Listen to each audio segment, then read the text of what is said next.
เพลงอย่างก็แทงเพลงแทงนะไฟกระพริบฟังกันเลยนะสุหิมุเอาใหม่เพราะหาคำเดียวที่เจ้าเคยบอกว่ากูรุดกองอยู่เพื่อนเอาไปเห็นแต่ข้างหน้าอะไรวะ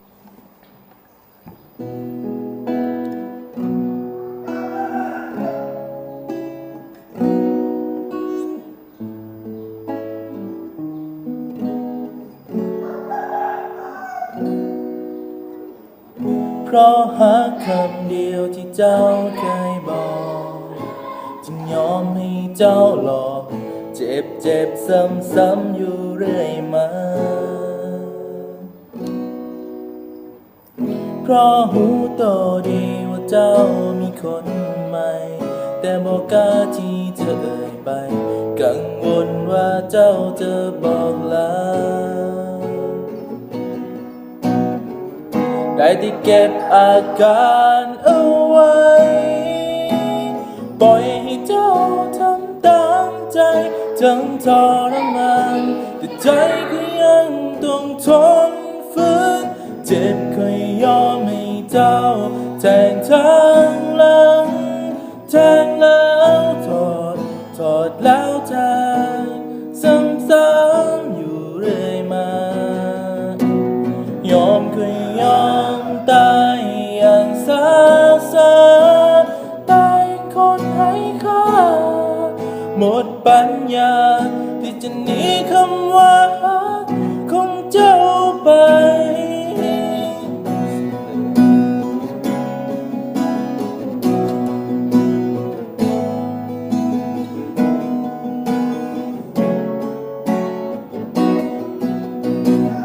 จากนี้คงเป็นแต่เพียงของตายบ่มีความหมายใดๆอยู่แบบคนใบ้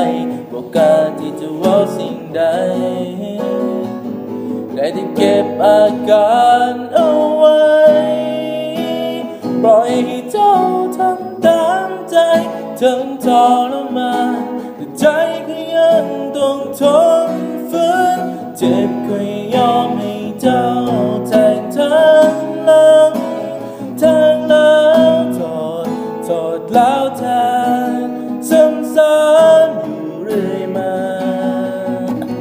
ยอมเคยยอมตายอย่างซาตายคนให้ค่าหมดปัญญาที่จะหนีคำว่า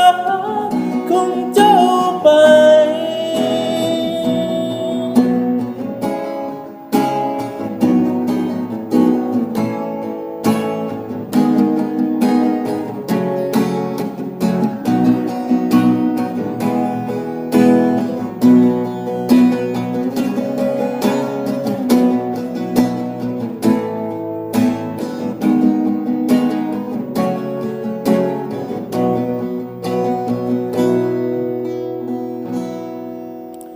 เจ็บเคยยอมให้เจ้า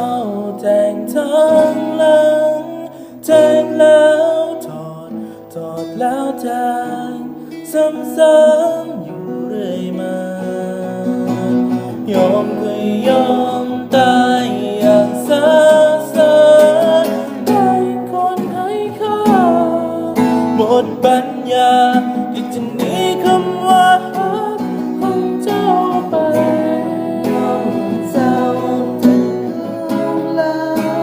ทางแล้วถ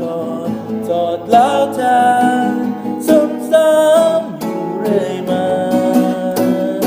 ยอมเคยยอมตายอย่างซาได้คนให้ค่าหมดปัญญาที่จะหนีคำว่า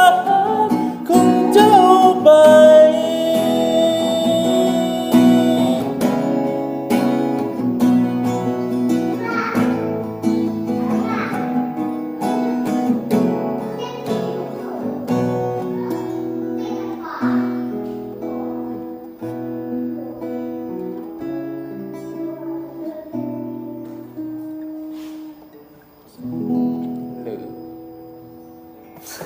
เลอเสียง